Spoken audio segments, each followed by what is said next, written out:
I've been on the force for over 20 years, and I've seen my fair share of missing person cases over that time. Most of them start the same way. A concerned family member or friend comes in looking for someone who hasn't been seen or heard from in a long time. It's usually a mix of dread and hope that takes over, and this case was no different.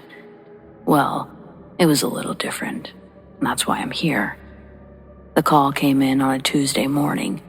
A woman reported her adult son, Charlie, missing. She hadn't seen him in 3 days, which was unusual. Charlie was the kind of guy who called his mom every night, even if he didn't have much to say. The fact that he hadn't reached out was the red flag. I took the details and assured her we'd do everything we could to find him. At first, it seemed like it might be a case of a guy needing to clear his head, go off the grid for a bit. But as the hours turned into days, I couldn't shake the feeling that something was off. His friends hadn't heard from him, and his phone had been off since the night he was last seen. We started digging deeper, checking his usual haunts, talking to anyone who might know where he could have gone, but nothing. Then something strange happened. Just when we were hitting a wall, a woman walked into the station claiming she was a psychic. Now, we get a lot of these, and sometimes the force themselves will reach out and bring someone in. I've never put too much stock into that kind of thing, but she was insistent. She said that she'd had a vision of Charlie, described him perfectly, right down to the scar above his left eyebrow. She told me that he was dead, that his body was in the backwater near a barn in a field not far from town. I remember feeling a mix of skepticism and desperation. We didn't have any other leads, so I figured it couldn't hurt to check it out. I took a couple of my guys and we drove out to the area that she described. The place was secluded, miles away from any main road. The barn was old, half-collapsed, sitting in the middle of an overgrown field. And just like she'd said, there was a stagnant pond behind it, hidden from view. The sight that met us when we got there is something I won't forget. As we approached the water, I noticed something bobbing near the surface. My stomach dropped as I realized what it was. We called in the crime scene unit and they pulled Charlie's body from the water. The psychic had been right, eerily so. The location, the condition, everything. It was all exactly as she described. I couldn't explain it, but there it was, plain as day.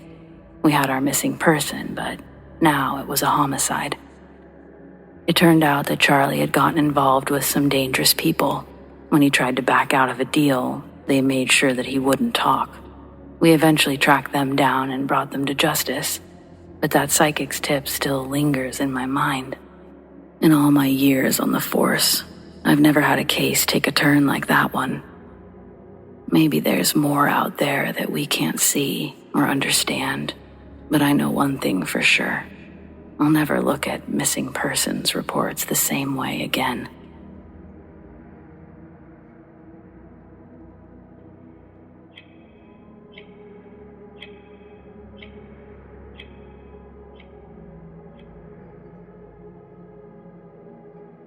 Having a family member in a branch of the armed services takes a mental toll on everyone involved. My brother Clay and I couldn't have been more different growing up, and that stayed the same way through our adulthood. Clay served in the military while I listened to Rage Against the Machine and skateboarded. He became a police officer in a neighboring city, and I was arrested multiple times for drug possession, theft, and burglary in the city he served. He never had the honor of taking his little brother down, but he would visit me whenever he found out I got locked up again. Clay had always been a serious kid, never joked around, always working his ass off at something. Tough kid too, and that transferred into adulthood. There's still banners at the old gym with Clay's name on it from all of the boxing records and awards he'd won. During our visits, both from behind bars and back home, Clay would come over to our mom's house where I was staying. He'd casually talk about seeing car accidents, homicides, and any other death bringers that you could think of, all while sipping on a cup of coffee. Really troubling things, but he'd talk about them like he was discussing the weather. He told me once that his first interaction with people was usually on one of the worst days of their lives, be it a victim or suspect. The police are never involved because of happy scenarios. Sure, he'd try to play ball with the kids after school when he had the chance.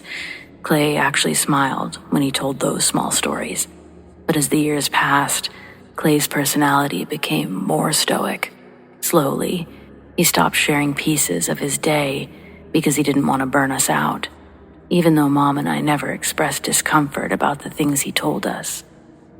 I think retelling the horrors of his day made him relive those moments and re-feel those gut-wrenching emotions. He didn't want to be the rain cloud when he entered the house. When I got my own place, Clay stopped by, rarely. Once it was to drop off a generator. The only other memorable time was when he came to decompress after an especially hard and strange night. The night he came over, it was completely unexpected. I think I was just sitting in my underwear, half asleep on the couch, when Clay started banging on the door.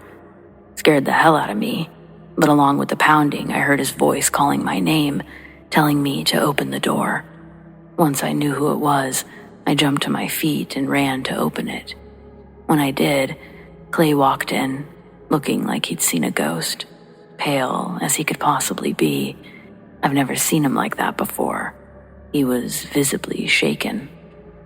Clay walked over and plopped down on my couch. I asked him what was going on. At first, he just kept repeating that he needed someone to talk to, that he needed to see his brother. Talk about what? I asked. Then, Clay started crying, like I'd never seen him cry before. He said he'd seen something that really messed with his mind. He didn't think that anyone else would believe him, except me. He told me that earlier in the evening he'd responded to a domestic violence call. Before he even approached the scene, he was driving through all these twists and turns in a hilly neighborhood.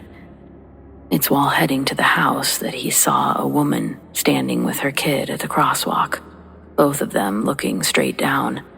The kid was in Spider-Man pajamas, no shoes. The mom was also in sleeping attire, thin shirt, shorts, no shoes. They definitely didn't look like they should be out there at that time of night. Clay, thinking this was weird, decided to stop. He rolled down his window and asked if they needed help.